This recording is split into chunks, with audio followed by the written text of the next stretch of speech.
प्रेरणा का स्रोत।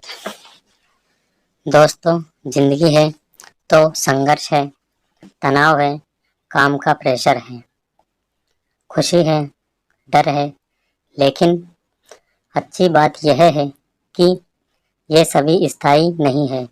समय रूपी नदी के प्रवाह में से सब प्रवाहमान है। कोई भी परिस्थिति, चाहे खुशी की हो या गम की, कभी स्थायी नहीं होती। समय के अविरल प्रवाह में विलीन हो जाती है।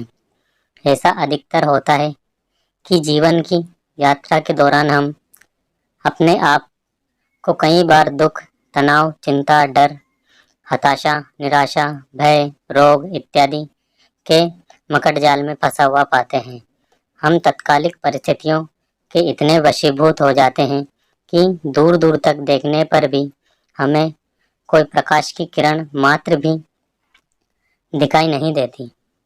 दूर से चींटी की तरह महसूस होने वाली परेशानी हमारे नज़दीक आते आते हाथी के जैसा रूप धारण कर लेती है और हम उसकी विशालता और भय व्यथा के आगे समर्पण कर परिस्थितियों को अपने ऊपर हावी हो जाने देते हैं।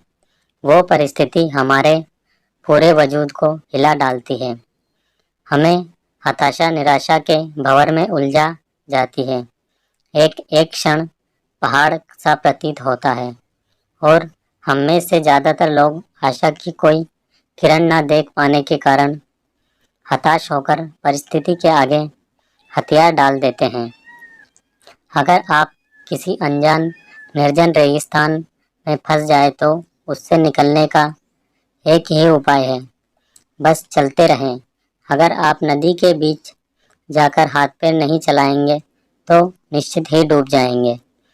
जीवन में कभी ऐसा क्षण भी आता है जब लगता है कि बस अब कुछ भी बाकी नहीं है।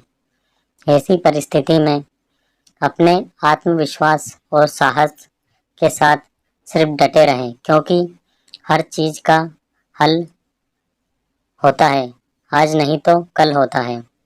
एक बार एक राजा की सेवा में प्रसन्न होकर एक साधु ने उसे एक ताबीज़ दिया और कहा कि राजन, इसे अपने गले में डाल लो और ज़िंदगी में कभी भी ऐसी परिस्थिति आए कि जब तुम्हें लगे कि बस अब तो सब खत्म होने वाला है, परेशानी के भंवर में अपने को फंसा पाओ, कोई प्रकाश की किरण नज़र न आ रही हो, हर तरफ निराशा और हताशा हो, तब तुम इस ताबीज़ को खोलकर इसमें रखे कागज़ को पढ़ना।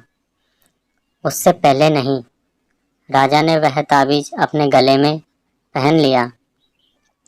एक बार राजा अपने सैनिकों के साथ शिकार करने घने जंगल में गया। एक शेर का पीछा करते करते राजा अपने सैनिकों से अलग हो गया और दुश्मन राजा की सीमा में प्रवेश कर गया। घना जंगल और सांझ का समय। तभी कुछ दुश्मन सैनिकों के घोड़े की टापों की आवाज़ राजा को आई और उसने भी अपने घोड़े को हेड लगाई। राजा आगे आगे, दुश्मन सैनिक पीछे पीछे। बहुत दूर तक भागने पर भी राजा उन सैनिकों से पीछा नहीं छुड़ा पाया। भूख प्यास से बेहाल राजा को तभी घने पेड़ों के बीच में एक गुफा सी दिखी। उसने तुरंत स्वयं और घोड़े को उस गुफा की आड़ में छुपा लिया और सांस रोककर बैठ गया। दुश्मन के घोड़ों के पैरों की आवाज़ धीरे धीरे पास आने लगी। दुश्मनों से घिरे हुए अकेले राजा को अपना अंत नजर आने लगा। उसे लगा कि बस कुछ ही क्षणों में दुश्मन उसे पकड़कर मौत के घाट उतार देंगे। वो जिंदगी से निराश हो ही गया था कि उसका हाथ अपने ताबीज पर गया और उसे साधु की बात याद आ गई। उसने तुरंत ताबीज को खोलकर कागज को बाहर निकाला और पढ़ा। उस पर्ची पर लिखा था, यह भी कट जाएगा। राजा को अचानक ही जैसे घोर अंधकार से एक ज्योति की किरण दिखी। डूबते को जैसे कोई सहारा मिला। उसे अचानक अपनी आत्मा में एक अकथनीय शांति का अनुभव हुआ। उसे लगा कि सचमुच यह भयावह समय भी कट ही जाएगा, फिर मैं क्यों चिंतित हूँ। अपने प्रभु और अपने पर विश्वास रख उसने स्वयं को कहा कि हाँ, यह भी कट जाएगा। और हुआ भी यही। दुश्मन के घोड़ों के पैरों की आवाज़ पास आते आते दूर जाने लगी। कुछ समय बाद वहाँ शांति छा गई। राजा रात में गुफा से निकला और किसी तरह अपने राज्य में वापस आ गया। दोस्तों, यह सिर्फ किसी राजा की कहानी नहीं है, यह हम सबकी कहानी है। हम सभी परिस्थिति, काम, तनाव के दबाव में इतने जकड़ जाते हैं कि हमें कुछ सूझता नहीं है। हमारा डर हम पर हावी होने लगता है।